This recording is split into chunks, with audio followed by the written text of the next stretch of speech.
de sacrifice, c'est toi qui viens avoir, tu ne peux pas avoir. La preuve en est que même les rosicruciens, même ceux on dit les francs-maçons, et ils apprennent à faire des sacrifices. Vérité. Vous pensez que quand un occultiste, on lui dit de donner son fils là, vous pensez que ça ne fait pas mal? Maman, ça fait mal, non? Oui, il y a quelque. Ah bon, d'accord. Ça fait mal. Maintenant, demain, quand tu viens lui dire, ah, mon tonton, il faut me donner au moins 200 000, il ne peut pas te donner. Il ne peut pas te donner. Mais il ne peut pas te donner. Parce que ce qu'il a fait là, il veut que toi aussi il faut faire. Donc il ne peut pas te donner. Seigneur, je veux avoir le travail. Mais tu fais quoi? Donner quoi à Dieu pour que Dieu va te donner? Question. Et la majorité des églises francophones sont en retard parce que l'anglophone est toujours en avant. Tu vas voir un anglophone qui est en train d'annoncer sur le donné. Il y a longtemps le panier rempli. Amen. Et tu vas voir que dimanche qui va suivre, il vient un témoignage. Parce que nous ne savons pas comment faire pour posséder la grandeur. Parfois, mais tu vas dire, fidèle, on a besoin de déchet pour payer dans la maison de Dieu. Lui-même là, il va te raconter son problème, tu serais fatigué. Amen. Mais tu veux un béni. On ne peut jamais être béni sans donner. Je vous le dis aujourd'hui. Amen. Un pasteur qui va dire que tu seras béni sans que tu donnes. La preuve en est que même Jésus, même qui est Jésus là, avant que toi-même là tu sois pardonné, tu puisses être aimé là, qu'est-ce qu'il a fait? Il s'est sacrifié, non? Amen. Bon, d'accord. C'est lui-même qui est Dieu, il s'est sacrifié pour toi. Et puis toi, tu veux avoir, tu n'es pas donné. Qui a qu'à donner à ta place? Qui a qu'à donner à ta place? Question. Ton travail, tu vois que ton travail, ils sont en train de zomber dans ton travail comme ça. Tu ne pries pas beaucoup. Toi, tu es une personne de parole. Tu ne pries pas beaucoup. Dès que tu reçois ton argent, tu viens, tu déposes à l'hôtel, tu dis, papa, il a déposé mon enfant, telle personne là qui était devant moi. C'est fini. On parle pas beaucoup. Un chrétien qui connaît le mystère du sacrifice ne va pas parler, il ne va même pas prier beaucoup même. Tu vas le voir lui-même là, il ne prie pas beaucoup, il pose un acte. Et puis tu vois que sa vie pousse. Amen. C'est pas clair? Mais nous, on ne peut pas le faire parce qu'on a peur de le faire. La Bible dit que Salomon a fait quoi? Malgré qu'il est roi, la Bible dit qu'il a offert 1000 holocaustes à Dieu. Amen. C'est quel argent Dieu n'a pas? Mais la Bible dit la même nuit, Dieu se réveille pour lui dire, champion, lève-toi. Demande-moi ce que tu veux. Il faut me demander ce que tu veux. Dieu a qu'à faire rien de demander à parmi nous si quelqu'un a qu'à. Dieu a qu'à demander à quelqu'un. Demande-moi ça. Dieu me va, il serait débordé de problèmes. Amen. C'est-à-dire lui, il ne va pas croire. Qu'est-ce qui s'est passé lorsque la femme, la veuve Sarepta, a eu le lait et la farine, l'huile et la farine? Qu'est-ce qui s'est passé? Élisée a dit à la dame, donne-moi la nourriture. Elle voulait discuter. Amen. Il n'est pas. Il me laisse un peu, moi et mon fils, et puis on va manger, on va mourir. Est-ce que c'est ce qu'il t'a demandé?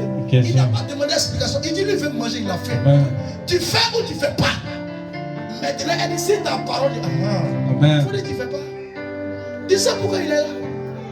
Elle allait prendre le pain quand elle a donné. L'homme de Dieu a mangé. La Bible nous dit que la nourriture n'a pas manqué dans sa maison. Amen. Il a eu la nourriture en abondance. Juste qu'elle a pris nourriture là pour aller vendre, pour payer la tête de son fils. Amen. L'homme de Dieu pouvait la bénir d'abord, sans manger. Amen. Mais il a mangé d'abord avant de bénir. C'est pour dire un ventre qui est cru ne peut pas dégager une bénédiction. Vérité. Il y a des offrandes qui réveillent le Saint-Esprit. Amen. Il y a des personnes qui ne sont pas chrétiens. Mais quand ils prennent les dîmes, les offrandes, c'est dans les dos des églises qu'ils viennent déposer. Mais les affaires prospèrent. Amen. Mais entre les chrétiens de l'église, tu vas la voir toujours l'homme de Dieu va dire jeûne et prière, jeûne et prière, jeûne et prière. Pour finir, ça devient anémie. Et on accuse nos parents qui sont au village. Parce qu'on te fait gêner, on ne t'apprend pas comment faire pour gagner. Mais on te fait gêner. Je vais vous dire, le jeûne n'enrichit pas. La prière n'enrichit pas. Si la prière enrichissait, la Salomon allait être le plus grand intercesseur du monde. Amen. Parce que Salomon n'a pas prié. La Bible n'a jamais mentionné que Salomon a fait 2 jours en train de prier. C'est que Salomon la Bible a montré Salomon était l'homme le plus intègre dans le monde donné. 1000 holocaustes à l'éternel, les amis. Même son père David n'a pas fait ça. Vous comprenez bien? Amen. Donc si tu veux posséder, tu veux avoir tout ce qui est sur la terre, il faut apprendre à offrir. Amen. Il ne faut pas être avare. Vas-y, prends le 3e. Vous allez comprendre. Deux Samuel 6, verset 7 à 13. 2 Samuel 6, 13 à 7. 6, verset 13, vas-y.